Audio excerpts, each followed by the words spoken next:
적법 절차라는 건 뭐냐면 그 어떤 공직자도 신뢰하지 않는다는 겁니다. 권한은 고이면 썩는다는 겁니다. 마음대로 하지 마라. 임의대로 하지 마라. 듀입니다. 듀 프로세스. 영어 잘 못합니다. 듀 프로세스. 적당하게 해라. 네 마음대로 하지 마라. 임의대로 하지 마라. 조이대가 지 마음대로 했습니다. 와, 곽수산 최욱의 매불쇼 렛츠고 예스. 네, 안녕하세요, 곽수산입니다. 안녕하십니까, 최욱입니다. 압도적 재미 매불쇼 진짜 생방으로 금요일 함께 하겠습니다. 평정심을 찾고 네, 기운내서 다시 힘내서 밝게 나아가겠습니다. 네. 어제도 또 제가 부끄럽게도 좀 많이 좋지 않은 표정을 보여드렸던 것 같아요. 이게 너무 부끄럽고 죄송해서 정말 많은 반성을 했습니다. 예. 오늘부터 다시 밝게 좋은 기운으로 좋은 에너지로 힘차게 달려가도록 하겠습니다. 네. 그때 윤석열 구속 취소 그 당시에 네. 그때도 최욱 씨가 멘붕이 한번 와가지고 그 다음 날 어제 제가 너무 평정심을 찾지 못한 모습 보여드려 정말 죄송합니다. 해서 그래 우리 최욱 선배가 이제 다시 나아가시겠구나. 또 며칠 안 돼가지고 오늘 워낙 비상식적이긴 하니까. 죄송합니다. 그렇지만 네. 하지만 냉철하게 갔어야 돼. 냉철하게. 20만 분이 넘는 분이 최욱 씨만을 바라보고 있는데. 어제 40만. 40만 분. 와. 근데 내가 거기서 조금 나약한 모습을 보였던 것 같습니다. 그 부분에 대해서는 진짜 너무너무 죄송하고 앞으로는 진짜 그런 모습 보이지 않도록 최선을 다하도록 하겠습니다. 더 강해지는 거죠. 더 강해지겠습니다. 더 밝은 에너지로 그렇죠. 달려가도록 하겠습니다. 네. 그런데 이제 집에 가서 1년의 과정을 쫙 복기를 해보니까 마치 누군가가 큰 그림을 그려놓고 그 그림에 따라서 뭔가 이렇게 착착착착 움직이는 것 아닌가? 이런 자꾸 안 좋은 생각이 들더라고. 왜냐? 자 보세요. 네. 지기현이 대단히 무리하게 내란 우두머리 윤석열을 풀어줬죠. 그렇죠. 심우정이가 대단히 무리하게 즉시항고를 포기했죠. 그렇죠. 한덕수가 대단히 무리하게 헌법재판소를 장악하려 했죠. 그렇죠. 조희대의 대법원이 이재명 후보의 상고심 선고일을 대단히 무리하게 잡았죠. 조희대의 대법원이 대단히 무리하게 이재명 후보 공직선거법 사건을 유죄 취지로 파기환송시켰죠. 그렇죠. 그리고 한덕수는요, 원래 캐릭터가 자신이 뭔가 무리하게 하면서 안 되는 곳에 가는 사람이 아닙니다. 그렇죠. 그런데 한덕수가 가능성도 없는 대선에 무리하게 기어 나온다는 얘기를 계속했죠. 그리고 파기환송이 되자마자 한덕수가 출마를 위한 사임 발표를 하죠. 그러네. 한덕수가 사임을 하면 대통령 권한대행으로 또 최상무기가 되는데 네. 최상무기를 국회에서 탄핵시키려고 하자 최상무기가 대단히 재빠르게 사의 표명을 합니다. 네. 그런데 한덕수가 대단히 빠르게 그거를 사표 수리를 합니다. 1시간 남겨놓고. 와, 뭔가 착착착착착착 움직이는 일련의 과정들. 이게 과연 각자의 자리에서 각자의 판단대로 각자 무리하게 행동을 하는 걸까? 그렇기에는 너무 이건 좀 이상하지 않느냐. 그럼요. 그런 생각을 혼자서 좀 한번 해보았습니다. 한두 건이 아니니까 지금. 그렇습니다. 방금 얘기해 주신 것만 해도 한 10건 가까이 되는 것 같은데. 그러니까 상태가. 말이죠. 네. 자, 근데 아무튼 어제 그 대법원 판결이 얼마나 이상한 판결인지 이거를 우리가 제대로 짚어야 여론 형성이 됩니다. 그냥 예를 들어서 뭐 최진봉이라는 평론가처럼 말이 됩니까? 이렇게만 하면 여론 형성이 안 돼요. 그렇죠. 그냥 아마도 그냥 평범한 사람들은 또 이재명 좋아하는 사람들이 또 자기들 뜻대로 안 되니까 저렇게 짜증내는구나 이렇게 생각할 수 있단 말이에요. 도대체 뭐가 그렇게까지 잘못된 판결인지 이거를 탁탁 짚는 데가 없더라고. 절차적인 문제를 짚는 데는 많아. 그런데 내용에 대해서 짚는 데가 없어요. 그렇죠. 제가 어제 밤새서 그거 공부하느라고 지금 눈이 빠질 것 같습니다. 그럼 오늘 방송 제대로 보시면 제대로 보면 주변에 다 얘기할 수 있을 겁니다. 야 이게 왜 대법원 판결이 잘못된 건데라고 했을 때 그렇지. 야, 잘 봐라 하고 어. 착착착 그렇게 하지. 근데 만약에 예를 들어서 최진봉 목사님이 교회에 갔어. 예. 근데 신도들이 어. 어제 판결이 뭐 잘못된 거예요. 하면은 최진봉 목사님이 말이 됩니까 이게? 하면은 설득이 돼. 안 돼. 내용으로 가야 돼. 내용으로. 대법원이 도대체 뭐가 잘못된 판결인 거예요? 아 그냥 정신 나간 거죠. 설득돼? 아, 이런 말 설득이 안 돼. 설득 안 되지. 네. 설득이 안 된단 말이야. 그렇죠. 근데 내용에 대해서 짚는 데가 없다 말이야 지금. 오늘 굉장히 중요합니다. 오늘 그래서. 대단히 중요합니다. 네. 오늘 꼭 여러분 함께 해주시면 좋을 것 같습니다. 네. 근데 어제 공부하면서 진짜 현타는 많이 오더라. 공부하면서 결국은 진짜 별거 아닌 발언 3개거든요. 네. 골프 친 것처럼 사진 조작했다. 그리고 국토부의 협박에 따랐다. 김문기 모른다. 너무 간단. 뭐 사람을 죽인 것도 아니고 내란을 일으킨 것도 아니고 아무것도 아니야. 네. 근데 그 단순한 그 발언이 기록이 7만 부라잖아. 7만 페이지. 어떻게 7만 페이지가 뭘 그러니까 적어, 그 그러면? 판결문을 보면 눈이 빠질 것 같아요. 아무것도 아닌 얘기를 막 그렇게까지 해놓으니까 장황하게 막 이해하기도 어렵고 굉장히 어렵더라고요. 저는 또 이게 익숙하지 않으니까 네. 오늘 완벽하게 여러분에게 떠먹여 드리도록 하겠습니다. 네, 자 전액 사회에 기부되는 또 슈퍼챗도 많이 보내주시고요. 네, 응원도 많이 해주시고 최욱 씨가 진짜로 오늘 작심하고 준비해서 왔습니다. 네, 저는 이제 그 여러분에게 아주 쉬운 언어로 그냥 간단하게만 툭 던지면 대한민국 또 최고의 법률가들 쫙 오늘 오시거든요. 네. 저분들이 이제 법률적으로 또 정리를 한번 해주실 겁니다. 맞습니다. 네. 자, 지금은 말이죠. 이 잘못된 사람들, 뭐 예를 들어서 대법원이라든지 한떡수라든지 뭐 요런 사람들을 비난할 때지 그 비난의 화살이 엉뚱한 데 가는 경우가 많더라고요. 맞아요. 보니까 그거는 좀 아니지 않느냐. 뭐 개인적으로는 생각을 한번 해봅니다. 네. 최진봉 선임 기자님 어서 오십시오. 안녕하십니까. 분노의 응원봉을 들었던 여러분 다시 한번 뭉쳐주셔야겠습니다. 제가 응원봉의 우두머리로서 응원봉을 다시 들어야 되는 시기가 왔다. 결연한 의지로. 대단히 고맙습니다. 네.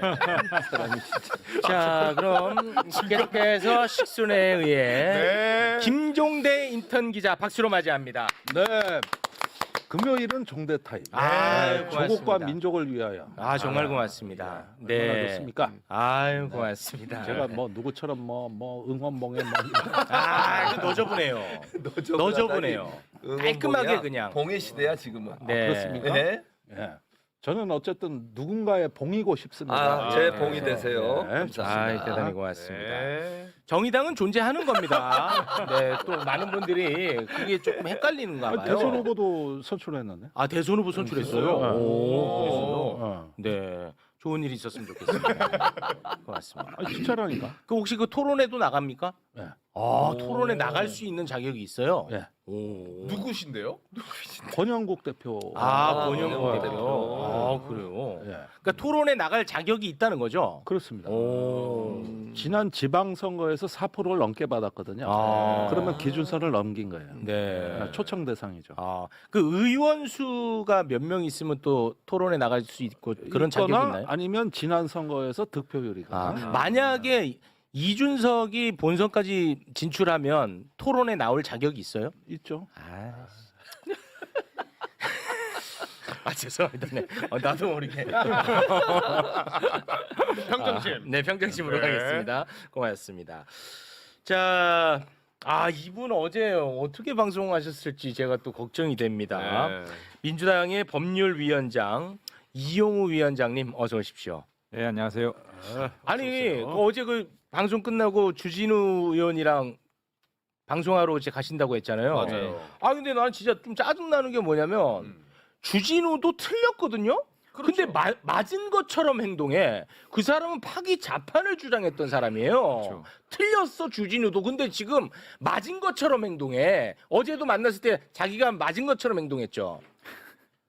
조금 뭐랄까 목에 좀 힘이 많이 힘 많이 들어갔을 것 같아. 네, 저는 정상 정상 페이스로 했습니까? 해서 아. 잘 하고 왔습니다. 대단합니다. 네, 어제 쉽지 않았을 텐데 그러니까요. 대단하십니다. 자, 그리고 아주 그냥 건조하고 차갑게 법률 쪽으로만 오늘 들여다봅니다. 네. 법조계 AI, 법조계 락커 김경호 변호사 박수로 맞이합니다. 어서 오세요. 네, 안녕하세요. 김경호 변호사입니다. 첫 인사를 어머니 말씀을 꼭 전하고 싶습니다. 어제 조의대 판결을 차 속에서 듣다가 최준봉 교수의 전화를 받고 극도의 분노의 감정을 표한 거 오마이 TV 방송이었죠. 그렇습니다. 어머니께서 꼭 사과를 해야 된다. 네. 네, 사과드립니다. 아, 예, 알겠습니다. 괜찮습니다. 제가 방송을 진행하고 있는데 전문가 인터뷰를 하려고 이용우 의원 전화 안 받고 방송 그래서 중이었어요. 김경호 변호사 전화하는데 하자마자 왜 전화했어요? 뭐 이러면서 화를 냈는데 깜짝 놀랐습니다. 그러면 민주당 막 이제 비판을 하시는데 정말 화가 많이 나셨다. 진짜 이거 진심으로 화가 나는 방송인지 알았어요, 몰랐어요. 그때 처음에. 처음에는 인지를 좀 놓쳤죠. 아, 그러다가 그래서? 이야기하다가 이래서 사람이 겉보기하고 달라. 이야기하다가 그래서 제가 마무리 멘트를 네. 제가 극도로 네, 분노했습니다. 맞아요. 그 양해 얘기했어요. 말씀 구합니다. 이렇게 마무리 멘트를 그렇게 끝냈죠. 네. 중간쯤 가다가 방송으로 나갈 수도 있겠다라는 인지 가능성이 생겼죠. 근데 다 이게 생방송으로 나가고 있었습니다. 생방송인데 생방송. 나갈 수도 있겠다. 다른 분들하고는 실은 개인적인 통화를 먼저 하고 네. 그리고 나서 이제 시작합니다라고 했던 분들이 있어요. 아. 그래서 저는 그 부분을 조금 놓친 그렇게 것 같습니다. 이렇게 예. 방송 중에 아닌 걸 고지를 안 하면 무슨 죄에 해당됩니까? 아, 그거는 사기죠, 사기. 괘씸하죠. 예. 맞죠. 아니 제가 사기죠. 전화해서 오마이 TV입니다라고 이제 했는데 생방송인 걸 모르셨나 봐요. 예. 아, 근데 아무튼 그렇구나. 근데 이제 분노가 그래서 그 분노의 그 짤이 엄청 돌고 있어요. 엄청나게 많이 돌고 네. 있더라고요. 저 때문에 유명해지신 거예요 또. 인지하시기 전까지의 발언만. 대단합니다. 그때 아유, 깜- 엄청 돌아다니더라고. 아니 듣는 내가 이게 움찔움찔할 정도로 그렇게 뭐 화를 내시더라고요. 예. 이거 뭐 평가할 게 뭐 있어요? 찢어버려요! 찢어버려! 종이 쪼가리지 마. 찢어버려! 이걸 뭘 평가하려고 전화를 하고 앉았어? 전화하잖아. 황당히 있어. 전화하고 있는데 이걸 빨리 평가해 막 이러니까 예 이러고 나는 옆에서 그러고 있었지 그냥. 조희대 반헌법 특위를 만들어서 끝내버려야 됩니다. 민주당 의원들은 뭐 하는 거예요? 뭐 맨날 뒤통수나 맞고 막 이러고 네, 있어요. 오늘은 이성이 돌아왔습니다. 아, 이성 돌아왔습니다. 네, 이성이 돌아왔습니다. 네. 그 방송을 제가 안 본 줄 알았나 봐. 이분이 우리 작가를 통해서 네. 자신은 법률가이기 때문에 감정적 평론은 안 할 거다. 그런 걸 원하지 마라. 작가를 통해서 나한테 얘기가 들어왔어요. 그래서 난 혼자서 얼마나 웃기든지. 아, 은근히 웃기셔. 그렇죠. 고맙습니다. 하여튼 어머니의 사과를 전했습니다. 아, 예. 고맙습니다. 아유, 훌륭하신 어머니. 자, 그러면 지금부터 조희대 대법원 어처구니 없는 판결에 대한 이야기를 해보는데요. 제가 나름대로 순서를 좀 정해왔는데 요 순서에 좀 따라주시기 바라겠습니다. 먼저 그 대법의 절차적 문제에 대한 이야기를 나누겠습니다. 그리고 나서 대법의 판결을 분석합니다. 네. 그리고 향후 절차에 대한 이야기, 그리고 대응법, 요런 순서대로 갈 테니까 꼭 좀 따라주시면 좋을 것 같습니다. 자, 먼저 절차상의 문제 잠깐 살펴보겠습니다.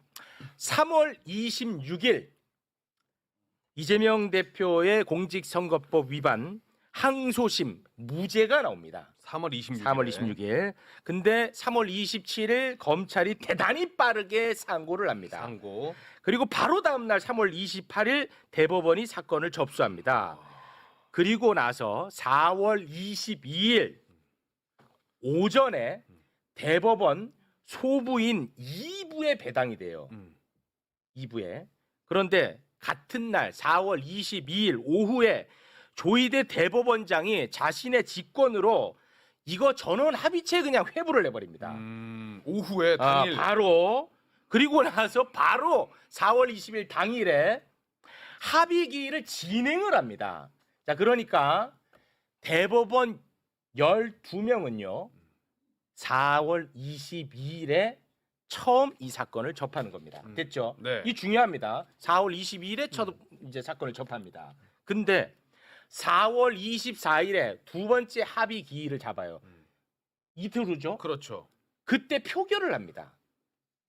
이날. 예, 표결을 해요. 네. 이때 이제 10대 2가 결론 난 겁니다.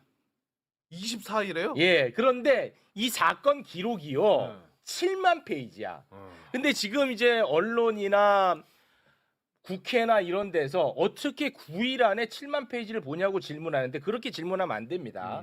어떻게 4월 22일부터 24일 그러니까 아주 길게 잡아줘도 어떻게 하루 이틀 만에 7만 페이지를 봤냐고 질문해야 돼. 네. 아시겠죠? 네네네. 요거는 질문을 바꿔야 됩니다. 예, 어떻게 하루 이틀 만에 7만 페이지를 봤냐고 질문해야 돼. 이때 표결을 하니까요. 그러면은 그 7만 페이지 이거를 받아본 게 네. 22일 심지어 오후네요. 그렇죠. 오후에. 그렇죠. 아, 네. 오케이. 그리고 나서 이제 어제 5월 2일에 파기환송 결정이 난 겁니다. 자, 절차에 대한 부분 문제점을 AI답게 하나하나 짚어주시기 바랍니다. 먼저 이 큰 틀을 먼저 말씀을 드리고 싶습니다. 헌법 103조는 법관은 헌법과 법률에 따른 판결을 해야 됩니다.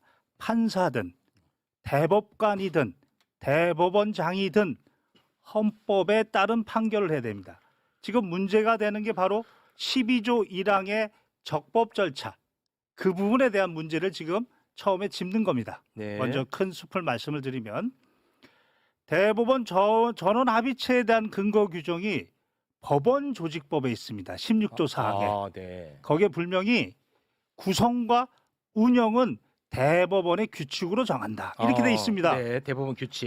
그거에 따라 대법원이 규칙으로 정한 게 바로 대법원 전원 합의체 회부 음, 및 운영, 음, 내부 규정, 내부에 관한 내규가 있습니다. 내부 규정이 있어. 예, 여기서 문제되는 것을 하나씩 짚어보겠습니다. 네. 4월 22일 오전이라고 알고 있습니다. 배당이 됐습니다. 소부에 배당됩니다. 그렇습니다. 소부 작은 부 대법원 2부에 배당이 됐습니다. 네. 그러면 전원 합의체의 회부가 되려면 그 내규 4조 2항에 소부의 심리를 거쳐야 한다. 의무 규정입니다. 아, 소부의 심리를 거쳐야 한다. 전원 합의체 회부의 전제 의무가 소부의 심리 즉 내용을 검토해야 됩니다. 그 내용을 검토하면서 거기서 이 부분은 전원 합의체에 회부하자는 의견을 내던가 거기에 주심 대법관이 회부하자고 하던가 그것이 바로 내규상의 전제입니다. 그런데 배당되고 2시간 만에 심리도 없고 2시간 만에 조희대가 직권으로 회부했습니다.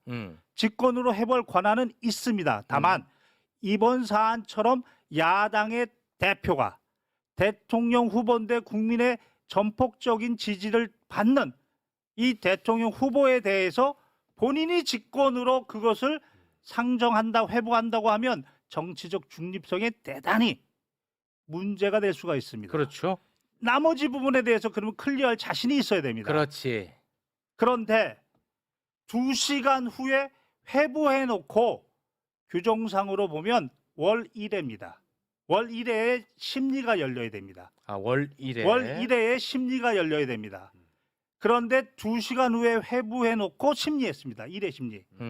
그리고 이틀 후에 24일 날 또 심리했습니다. 마무리했습니다. 네. 이게 왜 문제가 되냐면 회부를 했으면 8조 1항에 분명히 최소한 10일 전 최소한 10일 전에 대법관에게 기일을 통지하여야 한다. 오. 통지하여야 한다. 최소 10일 전.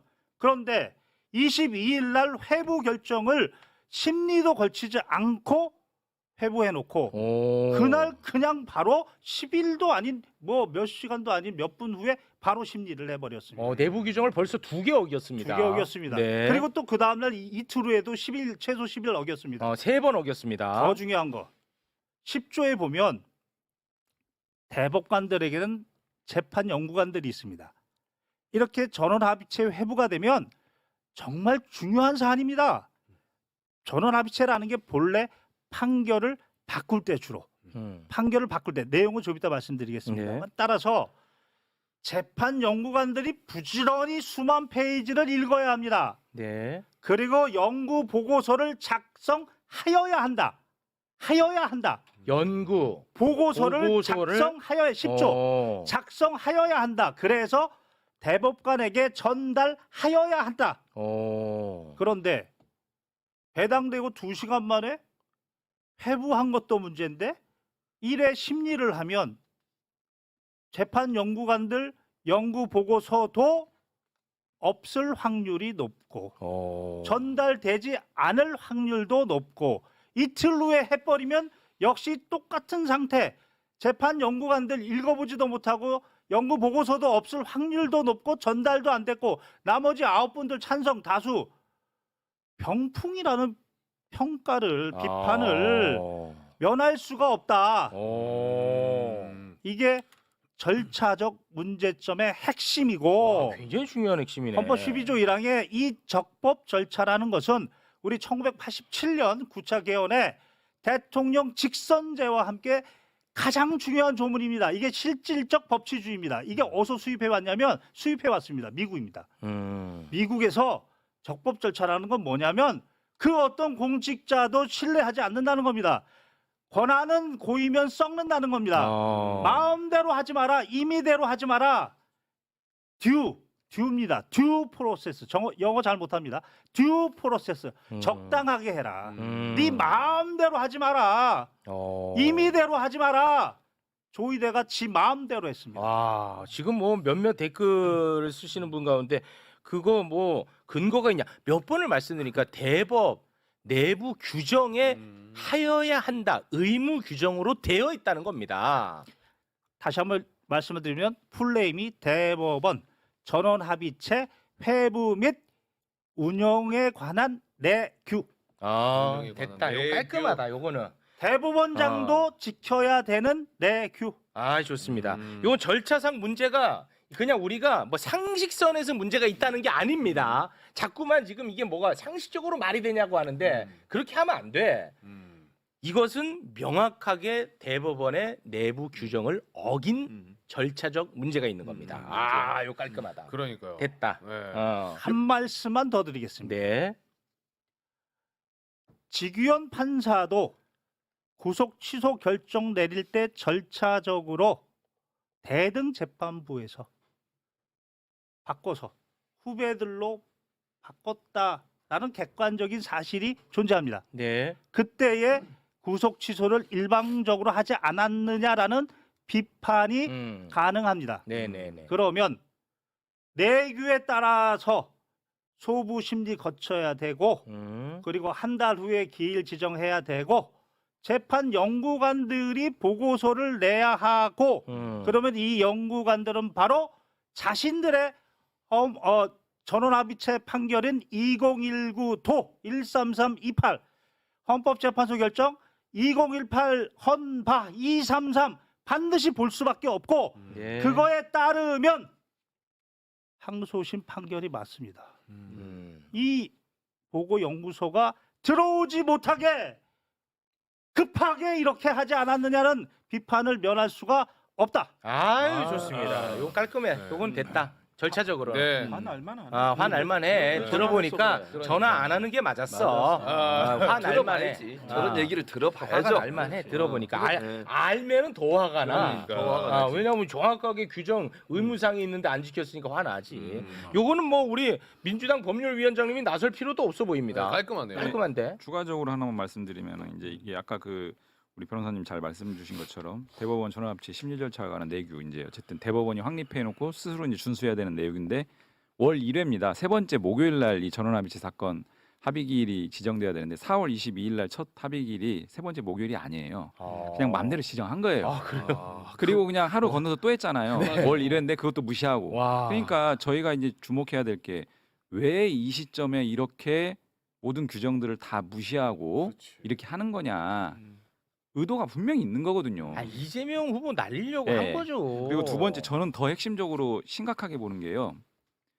원래 재판이라고 하는 것은 법원 전체가 하는 것 같지만 사실은 각각 부여된 재판부에서 해당 법관들이 하는 겁니다. 이건 무슨 말이냐면 각 사건에 대해서는 법원 전체가 다 달라들어서 볼 수 있는 권한이 없어요. 심리할 수 있는 권한도 없고 당연히 판결을 선고할 수 있는 권한도 없어요.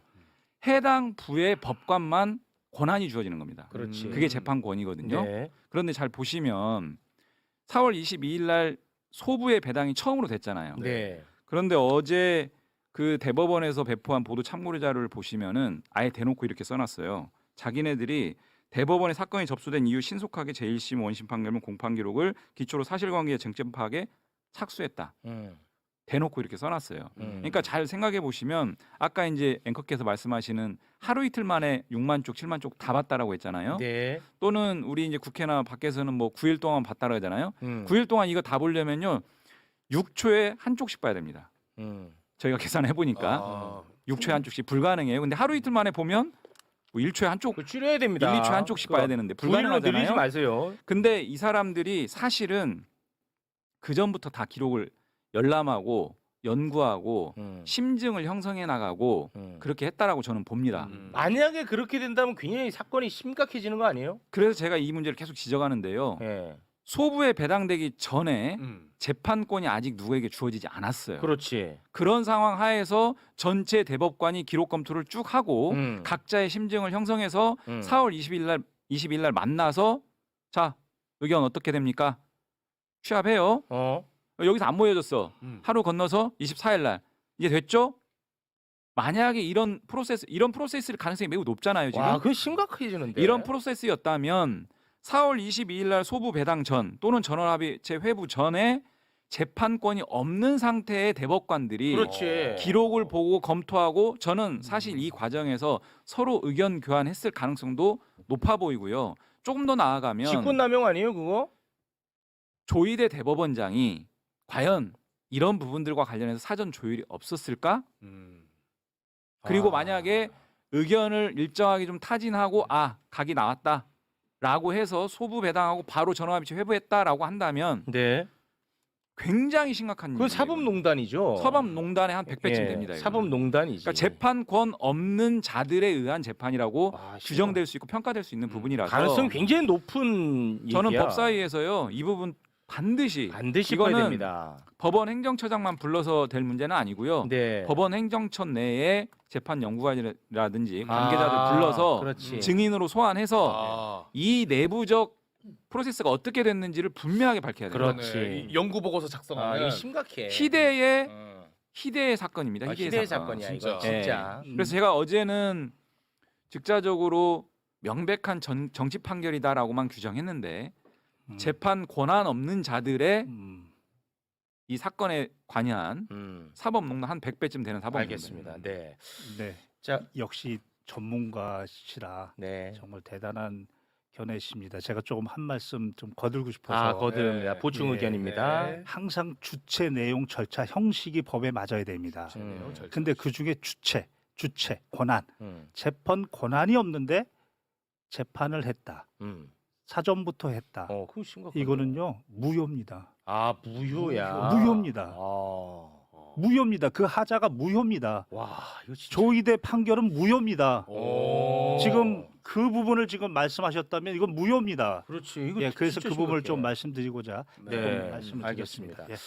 자, 그러면 지금부터는 이제 판결 내용으로 들어가 보도록 하겠습니다. 네. 대법원은 왜 유죄로 판단했는지 살펴보겠습니다. 지난 대선의 핵심 쟁점은 이재명 성남시장이 대장동 개발업자들에게 특혜를 줬냐 안 줬냐였죠. 네. 뭐 그렇잖아요. 네. 네. 그러다가 이제 나온 이야기가 대장동 실무 책임자였던 김문기를 이재명 시장이 알았냐 몰랐냐로 넘어가는 겁니다. 네. 됐죠? 네. 그래서 이재명 후보가 당시 성남시장 시절에는 김문기를 몰랐다라고 발언을 합니다. 네. 근데 그 발언이 거짓말이라고 해서 기소가 됐어요. 그런데 김문기를 몰랐다라는 발언은 행위가 아니고 인식에 관한 것이라고 해서 1, 2심 모두 무죄 판결을 했고 이번 대법도 역시 무죄 판결을 했어요. 그거에 관해서는 네. 그러니까 그 얘기는 이제 넘어가도 됩니다. 자, 김문기를 몰랐다고 하니까 이재명 성남시장과 김문기가 같이 있는 사진을 국민의힘에서 올립니다. 자, 바로 이 사진입니다. 그러면서 야, 너 몰랐다더니 이렇게 가까운 사이였네. 요렇게 이제 얘기하고 싶었던 거야. 네. 근데 이 사진의 원본은 따로 있었죠. 원본 사진 올려줍니다. 네, 이렇게 이제 원본 사진이 따로 있었죠. 그래서 이것과 관련해서 이재명 후보가 방송에 나가서 발언을 하는데 그 발언이 거짓말이라고 해서 기소가 돼요. 그 발언을 다시 한번 또 보고 옵니다. 마치 제가 골프를 친 것처럼 사진을 공개했던데 제가 확인을 해보니까 전체 우리 일행 단체 사진 중에 일부를 떼내 가지고 이렇게 보여줬더군요. 조작한 거죠. 자, 이제부터 중요합니다. 설명 잘 들으세요. 이 발언에 대해서 항소심은 어떻게 판단을 했냐면 이재명 후보에게 그 당시 진행자가 이재명 너 골프를 쳤냐 안 쳤냐라는 질문을 하지 않아요. 골프에 대해서 아예 물어보질 않습니다. 네. 진행자가 뭘 물어보냐? 김문기를 알았냐 몰랐냐에 대한 질문을 해. 네. 그게 굉장히 중요합니다. 그 질문을 던진 상태에서 이재명 후보가 이렇게 얘기를 한 겁니다. 아까처럼. 네. 근데 저 사진을 찍었을 저 사진 당시에는 이재명 후보가 실제로 골프를 치지 않았어요. 네. 무슨 말인지 알겠죠? 사진 찍을 때. 그래서 골프를 치지 않은 것처럼이라는 발언은 허위 사실이 아닌 걸로 봤어요. 항소심에서.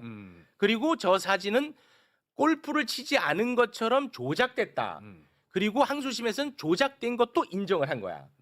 무슨 말인지 알겠죠? 아, 골프를 친 것처럼 조작됐다. 네. 그러니까 두 가지를 쪼개는 거야. 골프를 친 것처럼 조작했다고 발언했잖아. 네.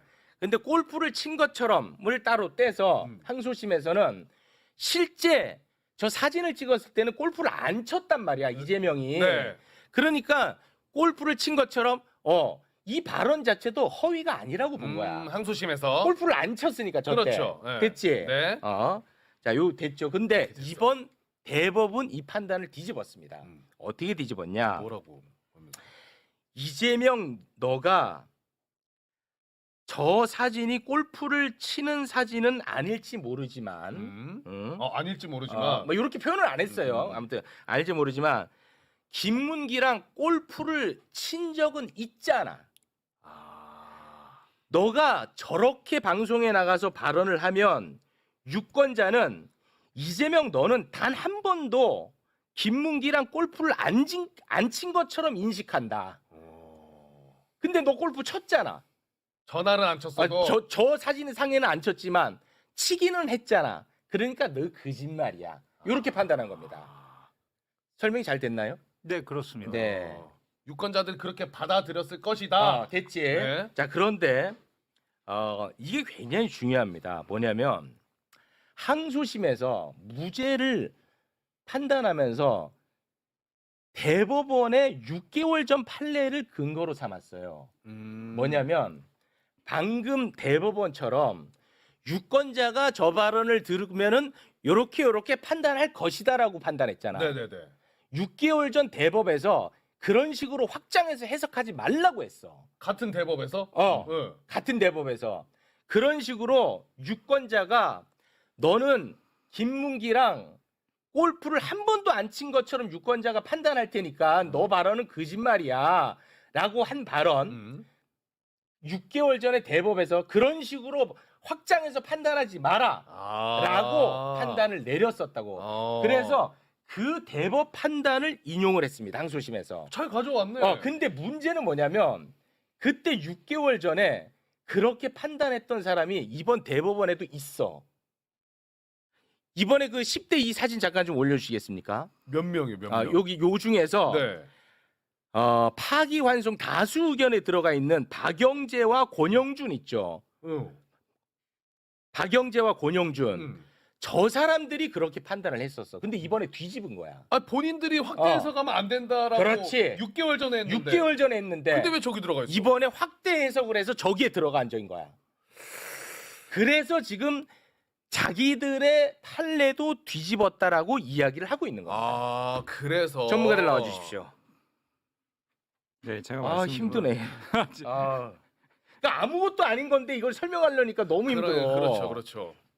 그러니까 사실 지금 이런 대화를 나누고 있는 게 되게 좀 우프죠.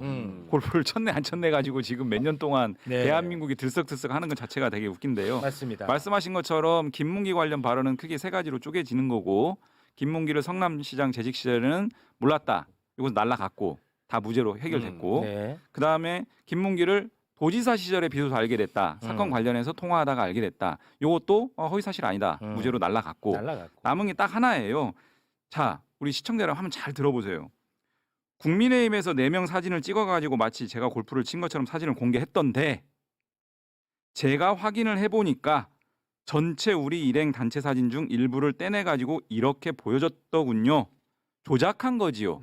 이 조작한 거지요가 이제 문제의 발단이잖아요. 그렇죠. 이게 뭘 조작했다라는 거냐라고 하는 것에 앞에 있는 골프를 친 것처럼 사진을 공개했던데 이 골프와 관련돼서 조작했다라고 발언한 거냐, 아니면 뒤에 나와 있는 그 사진과 관련해서 이런 걸 조작했다라고 말한 거냐. 제가 낭독해 보니까 어떻게 들리세요? 사진. 누구나 다 이렇게 들리고, 네. 자, 말씀하신 것처럼요.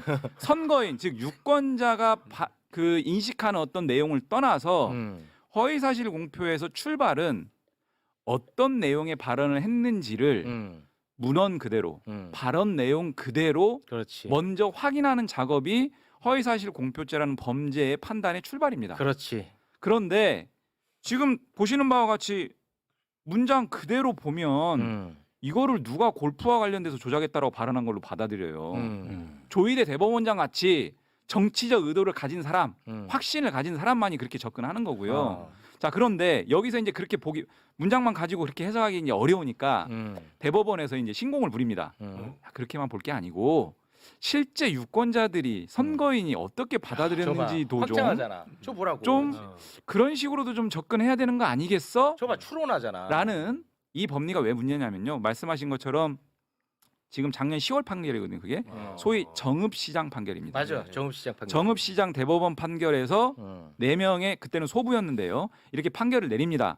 그 중에 3명이 이번에 다수 의견에 들어왔어요. 그러니까 그때 당시에는 그런 식으로 판단하면 안 된다라고 했고요. 그렇지. 더 나아가서는 2020년도 잘 아시겠지만 이재명 당시 도지사 네. 허위사실 공표 사건 그때도 또 있었잖아요.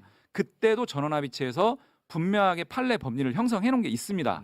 그 내용도 뒤집은 거예요. 그렇지. 그러니까 그 내용 저 내용 다 뒤집어 가면서 아까 앞서 말씀드린 그런 절차적인 부분 다 뭉개 가면서 문헌의 내용, 발언 내용 그대로를 전제로 하지 않고 여러 가지 조작을 해서 네. 이런 발언으로 해석된다라고 이제 발언의 의미를 해석해 가지고 새롭게 도출하고 아 이것은 사실이 아니네, 허위 사실이야. 이런 논리 전개를 한 거거든요. 그렇습니다. 근데 만약에 근데 100번 1000번 양보해서 진행자가 골프 쳤어요 안 쳤어요? 라고 만약에 질문을 했다면 100번 1000번 양보하면 골프를 친 것처럼 조작했다라고 받아들일 수도 있다고 봐. 100번 양보해도. 그런데 근데 그런 질문 자체가 없었다니까. 그러니까요. 너 김문기 알아 몰라? 이 질문을 한 거야. 그런 맥락에서 이 문장을 이해를 해야 돼요. 그래서 보통 대법원 판례 법리는 이렇습니다. 발언의 경위, 그러니까 예를 들면 어떤 질문이 있었고 어떤 맥락에서 이 발언을 하게 됐는지, 발언의 내용, 그다음에 발언의 어떤 그 문헌의 의미, 이런 부분들을 종합해서 하면 되는데 더 나아가서 선거인이 어떻게 받아들였을까지를 이번 사건은 거기에 오로지 방점을 찍은 거예요. 네. 이게 문제고요. 두 번째 문제는 대법원은 법률심이지 않습니까? 네. 법률심은 사실관계 판단을 하면 안 돼요. 그런데 발언의 의미가 어떻게 되는지를 해석을 해봐야 되는데 이 항소심은 이 발언의 의미를 해석하는 해석 법리를 오해해서 잘못 판단을 했다라고 하는 것처럼 마치 법리 오해가 있는 것처럼 그렇지. 왜냐? 법리 오해는 자신들의 권한이거든. 그렇지. 그런데 사실은 결론적으로 보면 발언의 내용과 관련된 사실관계를 판단한 거예요. 정확합니다. 예. 그러니까 자신들의 권한이 아닌 부분까지 뛰어들어 가지고 사실관계를 비틀고 네. 아까 말씀드린 재판권이 없는 상태에서 네. 완전히 무도한 판결 드립니다 이게. 그래서 나는 이거를 내가 이렇게 인식하고 이해하고 설명하는 데까지 시간이 너무 많이 걸린 거야. 왜냐면 너무 말이 안 되니까. 추가해서 네, 추가합니다. 먼저 이 사건을 이해하려면 다시 한번 헌법 103조 대법원장도 헌법과 법률에 대한 판단 판결해야 된다. 이때 헌법은 바로 21조입니다. 표현의 자유, 정치적 표현의 자유. 기본적으로 기본권은 최대한 보호해야 됩니다. 그리고 더 중요한 거는 헌법에 따른 판결을 해야 되기 때문에 조의대도 이 헌법 21조와 충돌되는 공직선거법 250조 허위사실 공표죄에 대한 헌법재판소 결정을 따라야 됩니다. 네. 그게 바로 2018 헌바 233 결정. 여기서 명확하게 이야기하기를 기본권은 최대한 보호한다. 보호 영역인데 최대한 보호한다. 최대한. 그런데 죄형법정주의, 명확성의 원칙, 명확한 것만. 객관적 사실에 반하는 허위성이 명확한 것만. 그리고 과잉금지 원칙, 낙선자인데 과잉금지 원칙에 따라서 객관적 사실에 명백하게 허위이고 고의적으로 유권자의 인식이나 평가를 오도한 경우에만 그때만 처벌이고 그 외에는 최대한 표현의 자유, 정치적 표현의 자유를 보호한다. 이게 바로 헌법 정신이고 이것에 따라서 대법원에서 그간의 1심에서도 따르게 판단하고 항소심에서도 따르게 판단하고 대법원에서도 따르게 판단한 것을 모아서 2019도 13328 맞습니다. 13328 이 대법원 판결에서 세 가지 원칙.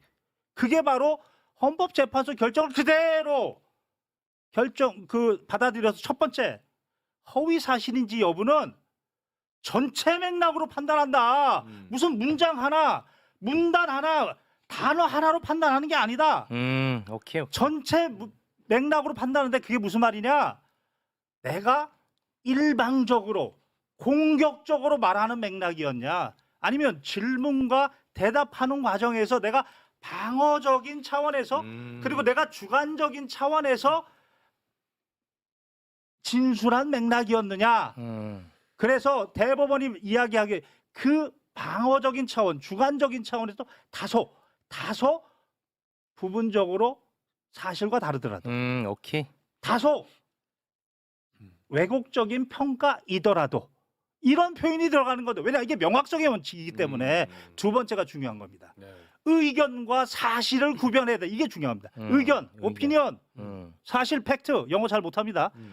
의견은 뭐냐면 사실에 대한 감정, 사실에 대한 평가입니다. 바로 안다 모른다. 나는 개인적으로 한 10번 정도 먹어야 안다라고 얘기해. 그냥 업무적으로 왔다 갔다 하는 건 안다고 나는 얘기하지 않아.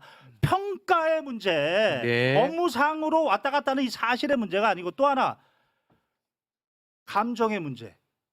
국토부에서 계속 압박성의 공문이 오는데 나는 그거를 협박이라고 느껴. 주관적인 평가의 문제. 이거는 오피니언이다. 네. 사실은 증거로서 되는 거다. 네. 이걸 구별해야 된다. 그래서 세 번째가 바로 다소 사실관계가 다르더라도 다소 그 평가가 조금 주관적으로 과장됐더라도 과장됐다 하더라도 그것을 바로 허위사실 공표죄로 처벌하면 알겠습니다. 정치적 자유 네. 제한하는 거다. 알겠습니다. 그러니까 뭐 예를 들어 뭐 이런 거지. 뭐 말씀 길게 하셨고 너무 감사한데 내가 정가가 있는데 없다고 얘기했다. 그거는 팩트를 어긴 거지. 요런 거는 이제 처벌 대상이 되는 거지. 네. 맞죠? 네, 잘했죠. 네. 자, 그러면 이제 다음 백현동 관련 발언. 요게 조금 까다롭습니다. 그러니까요. 내가 이렇게 지금 방송 쓱 보니까 이걸 제대로 아는 사람이 없는 것 같아. 백현동. 이 두 분 빼고는 제대로 아는 사람이 없는 것 같아. 협박 관련해서만 조금 얘기하고. 예, 자, 요거 이제 들어갑니다. 요것도 진짜 어처구니 없습니다. 그런데 이제 사실관계를 조금 알아야 이해할 수가 있습니다.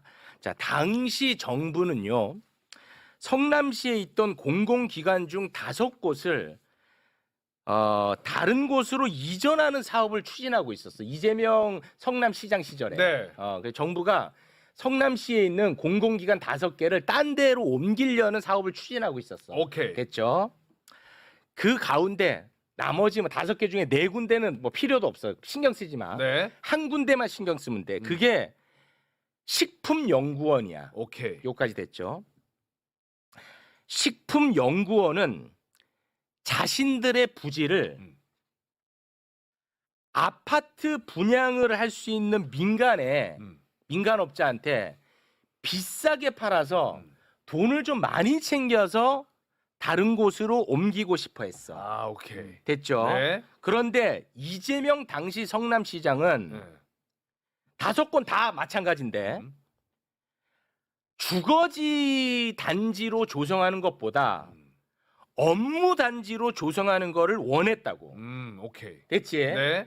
자, 그러다 보니까 주거지로 개발하려면 용도를 높여가지고 용도를 변경을 해줘야 돼요. 아, 프리하게. 근데 이재명은 업무단지 조성을 원했으니까 용도를 변경을 안 해주고 있었던 거야. 아, 오케이, 오케이. 됐지? 네. 그런데 정부는 빨리 공공기관 이전을 추진하고 싶은데 자꾸 이제 늦어지는 거야. 왜냐? 용도 변경을 안 해주니까 이 땅을 살 만한 사람이 나타나질 않는 거야. 아. 됐지? 네. 근데 정부는 빨리 좀 이전하고 싶어.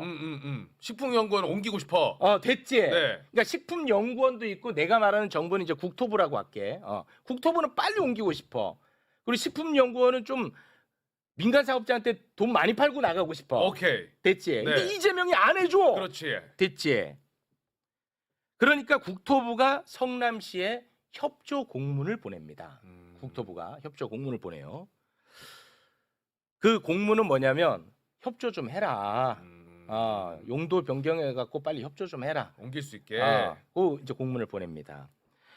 그리고 또 식품연구원은 식품연구원대로 성남시하고 조율을 계속해요. 아, 용도 변경을 위한? 그렇지. 아, 오케이. 식품연구원은 계속해서 참고 좀 빨리 용도 변경을 좀 해줘라 주거지로. 오케이, 오케이, 오케이. 좀 해줘. 네. 하는 거야. 떼쓰고 있어. 됐어. 됐어. 이 상황을 지금 내가 말한 이 상황을 이재명 경기도지사가 2021년 국정감사장에 나와서 이야기를 합니다. 요 상황을. 요 상황을. 요거는 조금 길더라도 봐야 돼요. 그렇죠. 한 3분 정도 되는데 기소된 발언이 담긴 영상입니다. 함께 보고 오겠습니다. 지사님께서 성남시장 시절에 특혜를 줬다고 생각하시냐는 걸 제가 묻고 있습니다. 전혀 사실이 아닙니다. 그거는 국토부가 요청해서 한 일이고 공공기관 이전 특별법에 따라서 저희가 응할 수밖에 없는 그런 상황입니다. 좀 자세히 설명드려도 될까요? 네, 좀 설명해 주십시오. 네. 지금 이 식품연구원은 당시 공공기관 이전 5개 대상지 중에 하나였습니다. 당시의 정부 방침은 뭐였냐면 똑같습니다. 이거를 민간에 매각해서 민간이 주상복합을 지어서 분양 사업을 할 수 있게 해주자가 이 당시 정부의 입장이었고 저희한테도 공문이 왔습니다. 앞으로 5개 공공기관 부지에 대해서는 정부가 요청하면은 다 바꿔줘라. 주상복합을 지을 수 있도록. 그래서 당시에 제가 기자회견을 했습니다. 주거단지가 아니라 업무시설을 유치하겠다 이렇게 입장을 발표했습니다. 그럴 때 국토부에 저희한테 다시 이제 일종의 압박이 왔는데 그거 국토의 이용 공공기관 이전 특별법에 보면은 43조 6항이 있다. 국토부 장관이 도시관리계획 이거 변경 요구하면은 지방자치단체장은 반영해야 된다. 의무 조항을 만들어놨습니다. 이걸 가지고 만약에 안 해주면 직무유기 뭐 이런 걸 문제 삼겠다고 협박을 해서 제가 그때 낸 아이디어가 뭐냐면 반영은 해주는데 다 해주란 말은 없으니까 조금만 반영해주겠다. 이렇게 또 다 기자회견을 해가지고 이거 사셔도 건축 허가 안 해줍니다. 요만큼만 해줍니다. 요만큼만 바꿔줍니다 해서 사실은 성남시 공공기관 이전 부지 5곳이 매각이 몇 년 동안 불발됐던 거예요. 나머지 이 백현 이 부분은 그냥 임대 아파트, 아파트 분양하겠다고 해서 저희가 해주지 마라라고 버티다가 결국 다시 또 국토부가 식품연구원이 됐으면 별도의 공문을 보냈습니다. 뭐라고 보냈냐면 종전부동산 활용용도 제한 등으로 매각에 어려움이 있다. 그러니까 애로사항 해소를 위해서 적극 참여해라. 도시계획 규제를 해제하고 발굴해라. 이런 지시 공문이 다시 와서 저희가 불가피하게 용도는 바꿔주는데 그냥은 못 해주겠다. 공공기여를 할 거를 내놔라고 해서 저희가 약 8,000평 정도의 R&D 부지를 저희가 취득했습니다. 매각한 것은 성남시 소유지가 아니고 공공기관 식품연구원 자체가 판 것이고 용도를 바꿔준 건 국토부의 법률에 의한 요구에 따라 어쩔 수 없이 한 것이고 대신에 분양을 임대로 바꿔달라는 것은 식품연구원이 요청을 했는데 그 이유는 매각 조건에 용도를 바꿔주고 인가를 도와준다는 부대 조건이 있어서 식품연구원이 저희한테 요청했던 거고 이것 역시 법률에 의한 요구이기 때문에 저희가 바꿔주고 대신에 현재 시세로 최하 1,000억, 1,500억 정도 되는 성남시 공공용지를 확보했다. 그 말씀드립니다. 자, 지금부터 이제 설명합니다. 네. 설명하기에 앞서서 또 알아야 되는 게 있습니다. 아까 영상에도 나왔지만 혁신도시법 제43조 제6항은 뭐냐면 짧게만 얘기하면 국토부 장관이 이전 사업을 추진하면 지자체장은 거기에 따라야 된다라는 거야. 간단하게 얘기하면. 네네. 됐죠? 네. 자, 그러면 이 발언을 대법원은 허위 사실로 봤어요. 왜 허위 사실로 봤냐면 왜 국토부가 혁신도시법 제43조 제6항의 의무조항을 들어 협박해서 용도를 4단계나 올려준 것처럼 이재명 너는 거짓말을 하냐. 야 이재명 네가 그냥 용도를 변경한 거잖아. 근데 왜 거짓말을 했어? 라는 거예요. 그런데 실제로 국토부가 용도 변경을 해서 좀 빨리 이전하게끔 협조 좀 하라고 공문을 보냅니다. 실제 보내요. 네. 그래서 이재명은 아까 또 식품연구원이랑 막 계속 뭐 조율을 했죠. 그래서 따로 또. 그런 와중에 그때 이재명이 국토부에 이걸 물어봐요. 이 부지를 4단계 올려도 되냐 물어봐. 아, 식품연구원에서 계속 요구하니까. 올려도 되냐 물어봐. 근거를 아마 남기고 싶었겠지. 요건 제 추정입니다. 그러니까 국토부가 야 그걸 왜 나한테 물어봐 임마. 그 네가 알아서 해. 라고 하는 거야. 근데 그냥 알아서 하면 안 팔려. 무조건 용도를 올려줘야 돼. 그래야 팔려. 국토부는 빨리 팔아. 빨리 해줘. 막 이러고 협조해. 있고. 용도 변경 안 하면 협조 할 수가 없어. 할 수가 없어. 그래서 용도를 변경해 준 거야. 근데 조희대는 대법원은 야 국토부가 4단계까지 올려주라고 말한 적 없잖아. 왜 거짓말해? 이렇게 된 거. 이게 좀 이 전달이 좀 되나? 돼요. 잘 이해됐습니다. 요거야. 그러니까 조이대 입장에서는 야 보니까 국토부에서는 물어보니까 야 그 용도 변경하는 네가 알아서 해라고 한 거 했네. 그러니까 용도 변경 직접적으로 국토부에서 요청은 안 했네. 용도 변경을 요청한 건 맞는데 4단계까지를 요청한 건 아니라는 근데 거야. 그 4단계로 해야 되는 이유는 그래야만 이 땅이 팔리는 거예요. 그렇지. 그럼 불가피하게 그렇게 그래, 해야 되는 거야. 계속 협조를 하라고 해. 계속 협조를 하라고 하는데 용도 변경을 안 하면 안 팔려. 협조가 안 돼. 그래서 용도 변경을 해줬어. 그랬더니 조희대는 야 네가 용도 변경했잖아 임마. 왜 국토부 탓을 해? 단계는 너가 정했잖아. 단계 4단계는 네가 한 거 아니야 임마. 요겁니다. 오케이. 제대로 했나요? 정확하고요. 예. 그러니까 이게 참 진짜 현타 와 이거 설명하면. 그러니까 진짜. 이제 그때 당시 상황을 보면은 국토부가요.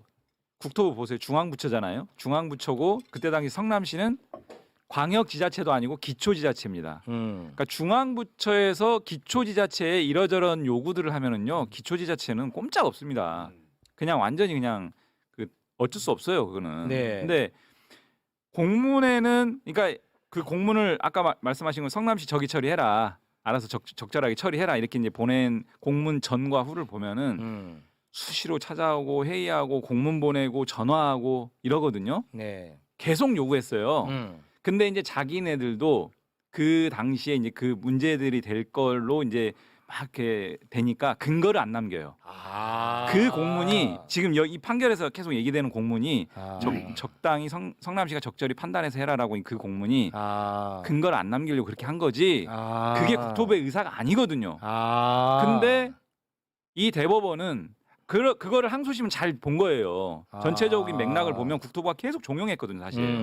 그리고 종용 정도 수준이 아니고 제가 말씀드린 것처럼 중앙부처에서 기초지자체의 공무원들한테 이렇게 성남시 공무원이 무슨 힘이 있습니까? 중앙부처 공무원이 얘기하는데. 그러면은 실제로 받는 느낌은 협박으로 받을 수밖에 없어요. 네. 압박도 느끼고. 엄청난 압박이. 잠을 못 자. 잠깐 봐봐요. 네. 지금 댓글에 거의 대다수가 뭐냐면 나를 향해서 야 설명 좀 짧게 해라고 한다고. 자 이거를 설명을 짧게 하면 이겁니다. 국토부가 요구해서 용도를 변경해 줬다. 이렇게 되는 거야. 그렇죠. 근데 이걸 갖고 거짓말이라고 하는 거야. 그러니까 내가 설명 길어지는 거야. 그렇죠. 그래 진짜 잘하네 너네들이. 나보고 자꾸 설명 좀 짧게 하래. 맞아, 짧게 하면 그렇게 되는 거야. 네. 근데 국토부가 4단계 올려줘라고 안 한 건 맞지. 그건 사실이잖아. 조이대가 그렇게 한 거잖아. 조이대가 그렇게 한 거야. 야 국토부가 4단계까지 올려주란 말은 안 했는데 너는 왜 그렇게 거짓말을 해라고 한 거야. 단계 설정 너가 했네 이렇게 하는 거고. 그렇게 하는 거야. 그래 이제 설명이 깔끔하네. 이제 설명 깔끔하네. 됐네. 잘하셨습니다. 그래. 나도 짧게 하고 싶어. 짧게 하면 나도 잡혀가 임마. 아니, 이게 왜냐면 배경 지식이 없으면 조이다가 했던 말이 왜 잘못된지를 이해를 못 해요. 그러니까 최욱이 얘기했던 것처럼 길게 얘기할 수밖에 없는 구조인 거예요. 그렇습니다. 저는 이해가 확 됐어요. 지금. 자 그래서 그러면 뭐 내가 얘기하니까 좀 신뢰가 떨어지는 것 같으니까 대법관 중에 2명은 반대 의견을 제시했잖아요. 그 반대 의견을 그러면 한번 잠깐 듣고 오겠습니다. 네. 자 반대 의견 듣고 옵니다. 다음으로 백현동 발언에 관하여 봅니다. 백현동 발언은 전체적으로 의견 표명에 해당하고 세부 사항에서 진실과 약간 차이가 있거나 다소 과장된 표현이 있다 하더라도 이를 허위의 사실이라고 볼 수 없습니다. 국토부가 이 사건 의무조항 등 법률적 근거를 바탕으로 성남시에 여러 차례에 걸쳐 용도 지역 변경 등 관련한 요구를 한 사실이 있고 국토부의 그러한 행위는 중앙정부와 지방정부 사이에 발생한 정책 조율 과정이며 이는 지방정부의 최종적인 용도 지역 변경 결정에 여러모로 영향을 미치는 것이 분명하므로 용도 지역 변경 행위의 원인으로 이 사건 의무 조항을 지적한 부분이 허위라고 단정할 수 없습니다. 자 내 말이랑 틀린 게 있어 없어? 아니요. 똑같잖아. 네. 자 바로 저 네. 반대 의견이 2019도 13328에서 정립한 3가지 원칙 허위 사실인지 여부는 전체 맥락으로 판단해라. 맥락으로 봐야지. 두 번째 의견과 사실을 구별해라. 다소 과장이 있더라도 바로 허위 사실로 판단하지 말아야 딱 맞는 그 반대 의견이 바로 대법원의 정통 판단 기준에 맞았다. 그렇습니다. 네, 그래서 뭐 누구 내 생각과 다른 판단이라서 비난하고 비판하는 게 아닙니다. 여기에 이견이 있을 게 있나요? 없어요. 이견이 있을 게 없어. 여기서 이재명 이름만 다른 입으로 갈아 끼면 아마 모든 사람이 생각이 같을 걸. 그렇죠. 예. 예. 이재명만 빼고 거기에 그냥 뭐 캥거루 넣어놓으면 의견이 내가 볼 땐 다 똑같을 거야. 이재명이 들어가니까 이게 다 달라진다니까. 그러니까 의도적으로 이재명을 죽이기 위한 그러니까 피선거권 박탈을 위해서 했다라고밖에 하는 그런 의심을 강하게 들게 만드는 판결이죠. 예. 그래서 내용적으로 이제 어쨌든 이 백현동 관련 발언은 분명히 국토부의 여러 가지 지속적이고 장기간에 걸친 이런 요구가 그 있었던 거죠. 요구, 저는 이제 종용, 압박, 네. 협박이라고 보는데 그런 부분들에 못 이겨서 원하지 않지만 불가피하게 한 측면이고 그 발언의 취지 내용은 바로 딱 이겁니다. 네. 사실이죠. 네. 허위 사실이 아니고. 그렇습니다. 그런데 이걸 이제 비틀어 가지고 발언의 의미를 새롭게 해석해서 왜곡된 해석을 바탕으로 허위 사실이네라고 규정한 게 네. 조희대 판결이고요. 그렇습니다. 근데 여기서 우리가 또 이제 내용적인 부분 2가지를 짚고 넘어가야 되는데 하나는 국토부에 협박이 있었느냐 없었느냐 없었다라고 했잖아요. 그래서 허위라고 했잖아요. 근데 이건 법리적으로 뭐가 문제냐면 제3자의 협박이거든요. 그러니까 이 우리가 허위사실 공표죄에서 행위에 관한 그 허위사실 공표가 죄가 되는데 그 행위는 나의 행위. 나의 행위와 관련된 허위사실을 공표했을 때 죄가 되는 거지. 제3자인 국토부의 협박 행위 이거와 관련된 이 협박이 없었는데 있는 것처럼 주장했다.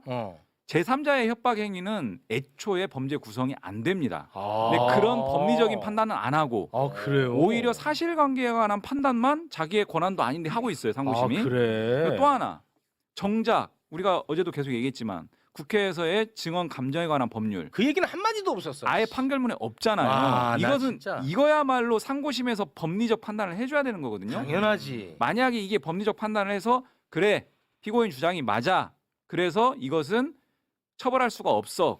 법에 그런 여타의 어떠한 불이익도 줄 수 없다고 했으니 그렇지. 처벌할 수 없어. 그러면 이 사건은 항소심에는 무죄를 했지만 무죄 이전에 이건 공소기각이야. 그렇지. 라고 해줘야 되는데 그런 정작 해야 될 법률심으로서의 법리 판단은 아예 안 합니다. 그거 아예 안 해. 그리고 하지 말아야 될 사실관계 판단은 발언의 의미를 해석하는 척하면서 해석 법리가 잘못됐다라고 꼬아가지고 그렇지. 이게 내 권한인 것처럼 사실관계 판단을 하는 거예요. 맞습니다. 이게 문제입니다. 앞에서는 계속 사실관계 판단만 하거든. 근데 마지막에만 딱 항소심이 법리를 오해했다.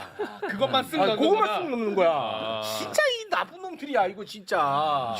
여기서 한 말씀 좀 더 추가를 하면 헌법재판소 결정에서 허위사실 공표죄에서의 말하는 후보자의 행위 그것은 제3자가 아닌 그 후보자의 행위와 직접 관련이 돼서 그 후보자의 자질, 성품, 능력과 관련된 문제, 일대 문제가 될 수 있는 것이다.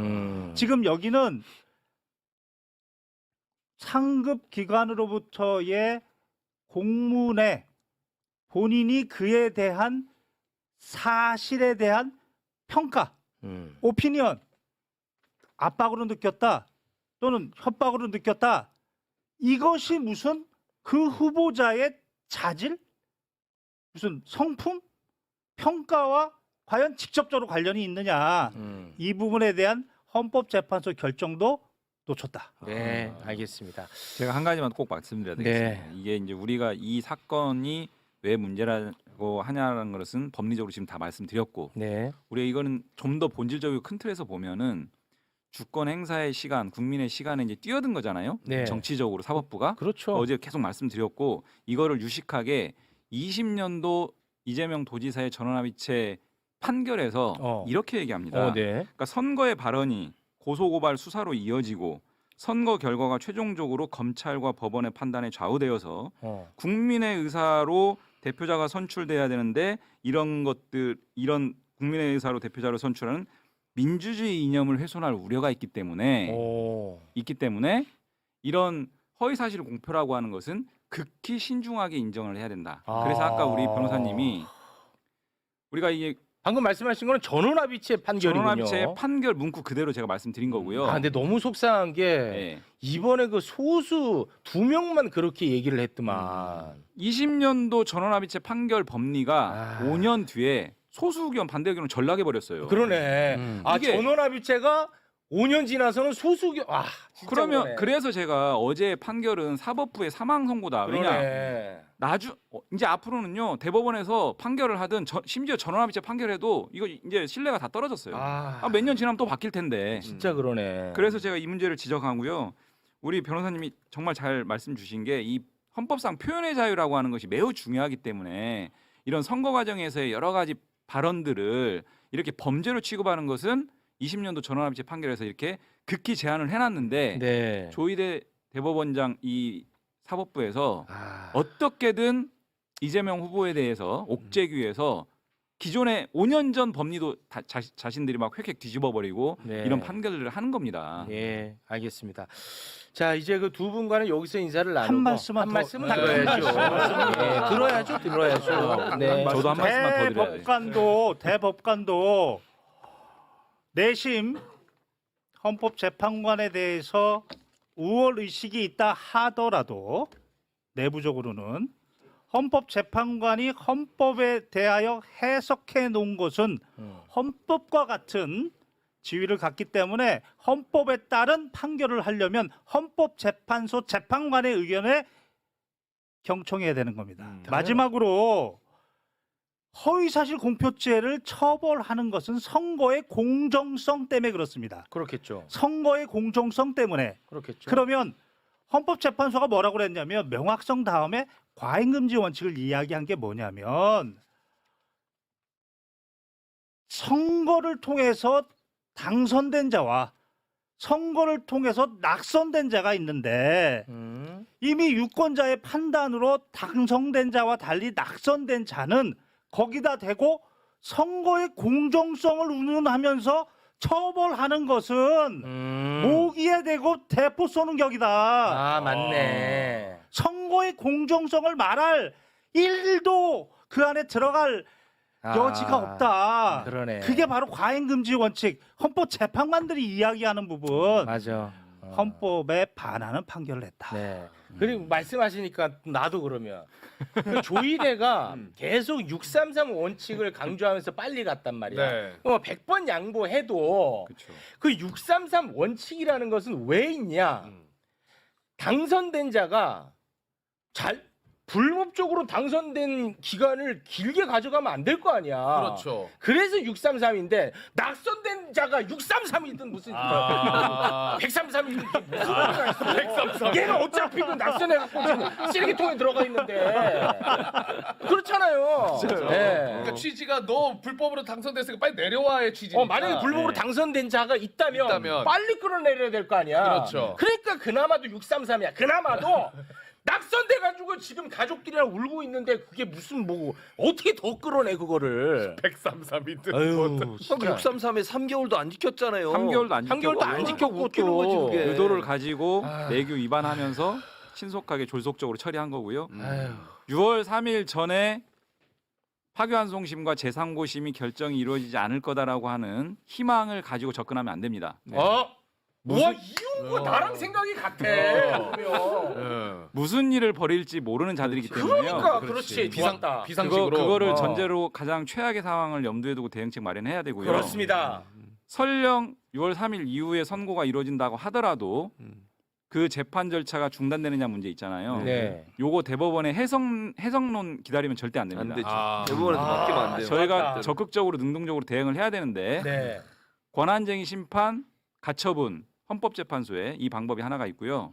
형사소송법 개정 이 방법이 하나가 있습니다. 저는 후자가 더 깔끔하다고 당연하죠. 보는데 요거는 이따가 우리 저는 최강 여기까지. 위원이랑 얘기하려고 했는데 말 나온 김에 요거 기대하시죠. 이따가 이따가 할게요. 지금부터는 이제 그 얘기를 해야 되거든. 네. 네, 앞으로 어떻게 대응해야 되는지. 네. 향후 절차. 그렇습니다. 두 분 대단히 고맙습니다. 네, 고맙습니다.